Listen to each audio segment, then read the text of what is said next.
This episode of It's the End of the World as We Know It and I Feel Fine was made possible by contributions from slaves like you. Thank you very much. There's a militant group operating on the reservation. Call themselves ARM, Aboriginal Rights Movement. Extremely violent. They say they've gone there to defend the traditional natives against the pro-government natives. It's turned into a civil conflict, Indian against Indian. Whole place is a tinderbox. It's the end of the world as we know it, and I feel fine. Good morning, slaves, and welcome to another edition of It's the End of the World as We Know It and I Feel Fine, the show where hacky sack is a full contact sport.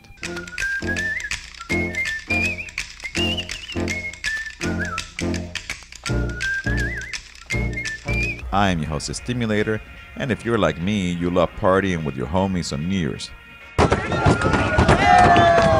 And fucking hate the motherfucking prison industrial complex. I can't go to jail. I'll die in there. Well, for several years now, anarchists and other troublemakers have been combining their love for one with their hatred of the other, ringing in the new year by showing solidarity with those forced to spend the holiday locked up behind bars. And New Year's Eve 2015 was no exception, with noise demos and impromptu fireworks displays taking place outside jails and penitentiaries in dozens of cities around the world. This year, many of those New Year celebrations were carried out under the insurrectionary banner of Black December. As peeps answered a call made in November by imprisoned Greek anarchists Nikos Romanos and Panayotis Argyrou, urging comrades around the world to step up their game by increasing the anarchist offensive against the world of power. By the time the smoke had cleared in 2015, over 100 separate solidarity actions, demonstrations, events, and clandestine attacks have been carried out in 20 different countries, all under the banner of Black December.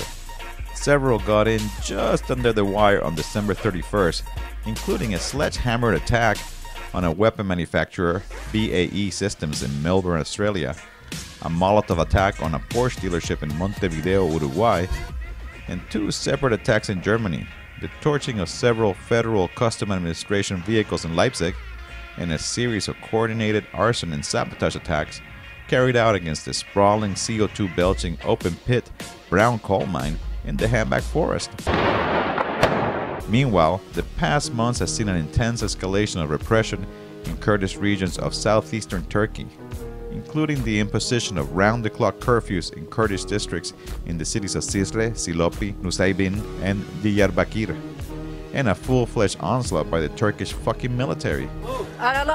We have left our neighborhood and we are leaving town. They are shelling us with mortars and attacking with tanks, so we are going to another region. As those who watched my previous report on the Kurdish insurrection in Turkey will know, back in August, Turkey's aspiring Führer, Tayyip Erdogan, took a shit on the country's peace process and restarted a nearly 40-year-old civil war with the PKK, or Kurdistan's Workers' Party. In response, community assemblies in the country's Kurdish southeast moved to declare autonomy from the Turkish state and began preparing to defend themselves by digging trenches and building barricades. Since then, there have been 51 curfews imposed in this region, including the latest wave, which began on December 14th. After sealing up neighborhoods with tanks and special forces and imposing a media blackout, Turkish snipers have been shooting anyone who leaves their house on site, while the army pummels the region with artillery and patrols the streets in tanks flanked by helicopter gunships. We can't raise our heads. There are tanks, artillery. Our children's mental health has been damaged. There's nothing to wear, nothing to eat. We want this to end. Enough! We have been at war since the 1990s. This latest upsurge in violence has already claimed the lives of hundreds, if not thousands of peeps, mostly Kurdish civilians. But despite this fucked up level of state repression, Kurds in Turkey have continued to resist, with the YDG-H, or Kurdish Patriotic Youth Movement, attacking Turkish personnel carriers with Molotov cocktails and even engaging Turkish troops and police in firefights. Solidarity actions have also taken place across the region, with tens of thousands of Kurds from around the country traveling to the besieged city of Cizre to demand an end to the military crackdown, and massive rallies taking place in parts of Kurdish cities not currently under strict curfew conditions. Most importantly, the Kurds have not backed down from their declaration of autonomy, which has since been adopted by the leaders of the reformist pro-Kurdish HDP party. And new community self-defense forces have been formed, modeled after the Syrian Kurdish defense forces of the YPG and YPJ. Tell you something now, the natives is here, we back on the real shit. Cabs will get peeled quick, here's a war mask for the family, the savage will feel this. I got that feeling, it's about that time that we coast up like we supposed to. Feed them to the fish at the bottom of the ocean. It's that old shit, prop back, hop back like you ready to kill for your fan. Kill for your tribe, you ready to die, then show me now was you really a savage. Cause if you is, then can you hear them songs they sung in the past? The ones for the savage native mate, ain't afraid to pick that gun up and blast ya. And if I ask ya, would you actually be ready for that though? To protect and defend they legends for dead, it's time to put some lead in these assholes. That's how it goes here, there's consequence to the action they made. They can't get away with the slaughtering rate that was brought to these places back in the day. That's all I have to say about that. Native pride till I'm coasting, till the casket drops and blast shots. Gonna strap my hand with a full clip, and to pray for peace is like praying for death in the way that we live in. Be ashamed to forgive them, cause the shit they did wasn't made for forgiveness. Man up and man them one another bit. Run up and get down the prize above one of them naughty shit. Let them know me are so serious. Gunshot, warning, grab your man and steer away from us. As regular viewers of this motherfucking show may have noticed, me and my submedia slaves spend a good chunk of time showcasing stories from the global motherfucking indigenous resistance. From the Mapuche nation fighting against the ongoing theft of their lands by the Chilean state, to Palestinians resisting illegal settlements and the Israeli fucking army. Anti-colonial resistance is alive and well in today's so-called post-colonial world. In resisting the ongoing colonization of their traditional territories, indigenous land defenders form a primary global line of defense against many of the destructive megaprojects proposed by the gangsta capitalists of the energy and extractive industries. Here in Klanadien, indigenous elders and warriors have been at the forefront of struggles against fracking, clear-cut logging, and the construction of oil and gas pipelines. And the motherfucking tar sands. For much of the past decade, this resistance has taken place under the reigns of Canada's petrol-pimping Prime Minister, Stephen Harper. West Alberta, mountain mama, take me home. An ultra-conservative ideologue and former oil industry lobbyist who went out of his way to gut domestic and international ecological regulations, muzzle his environmental critics, and callously ignore the demands of indigenous peeps both at home and abroad. But back in October of last year, politics in Klanadien got a fucking facelift. Harper got his pasty ass tossed to the curb, and the voters elected themselves a hunky new overlord, Justin Trudeau. Hey, all day, freaking always, all day. Despite the fact that Trudeau voted for the totalitarian police state-inducing legislation, Bill C-51, and unequivocally supports existing pipeline proposals and the expansion of the motherfucking tar sands, loads of so-called progressives are swooning. In part, this is typical lesser evilism, similar to when the man your mama calls Obama took over from the Bush and Cheney cabal in 2008, and this is just an expected byproduct of an electoral system managed by PR companies and mediated by corporate and state media.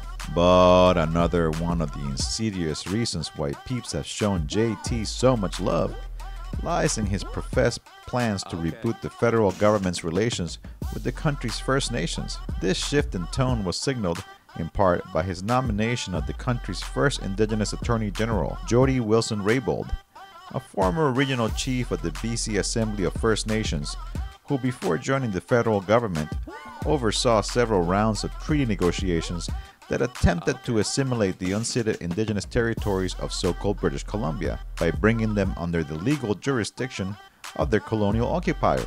As the head honcho of the country's Justice Department, she is now in charge of dealing with troublesome native groups who continue to maintain their territorial sovereignty, such as the Uniston clan, blocking pipelines in unceded Wet'suwet'en lands. As Western corporations and their political pets get increasingly wise to the threat posed by the current upsurge in native-led resistance, attempts to co-opt their struggles will no doubt increase. But grassroots indigenous activists and land defenders live lifestyles very different from the sellout leaders that the state handpicks as negotiating partners. These differences have incredibly high stakes, particularly when it comes to negotiating treaties and signing infrastructural development projects. To learn more about some of the real-life shit affecting grassroots indigenous peeps in Turtle Island, I recently caught up with Antloke, MC for one of my favorite hip-hop groups, Savage Fam. My name don't matter in this situation.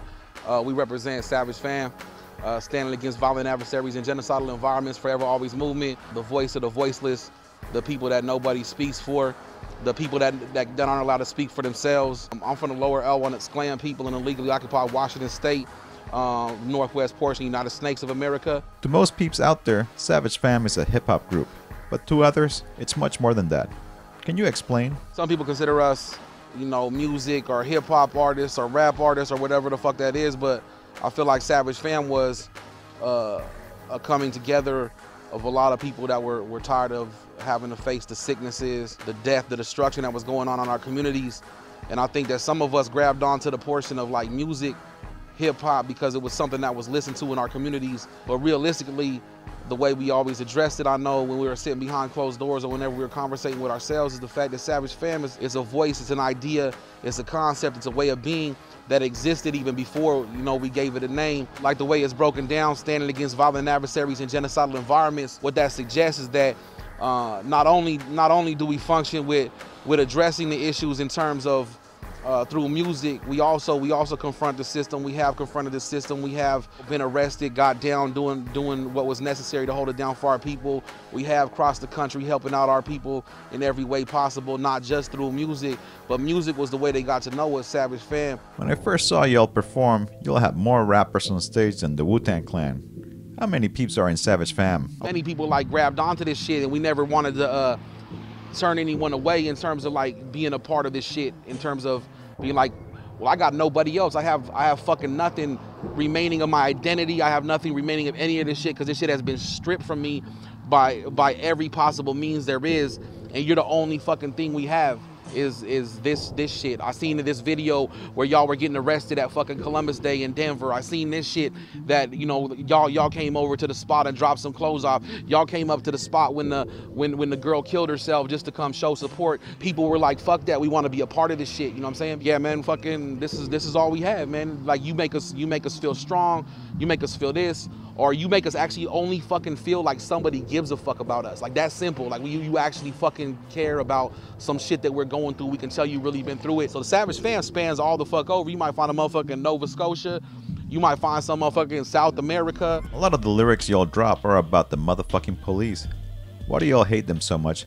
And what is their role in the colonial process? Pigs and military, they hold in place an illegal occupying force. So like the system of the United States, the systems of anything else that exists here is held in place by the policing system and by the military system, which are, in a sense, if you look at it, are very much one and the same, because underneath the U.S. view of the world, might makes right. So the more power that you exert, the more power that you show in terms of policing the streets with guns. The feds, the pigs, what they do is they continuously hold down.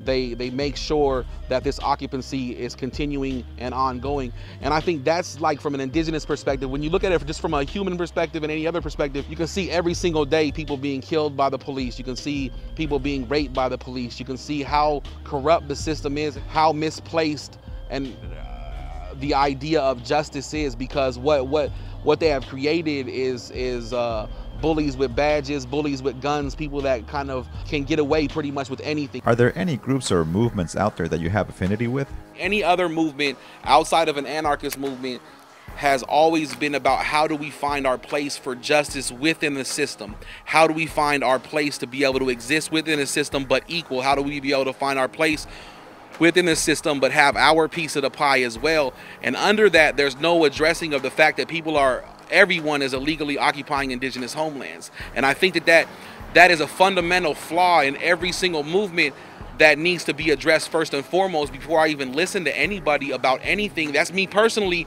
because I think that it's very dangerous to assume as anybody, and I don't care about what POC organization you come from, whatever it is, if you're not addressing first and foremost that you occupy indigenous homelands illegally, regardless of the circumstance that got you there, if you do not address that fact first and foremost, then you disrespect and you disregard the ongoing occupation and the injustice that continues because of that ongoing occupation, that colonization process.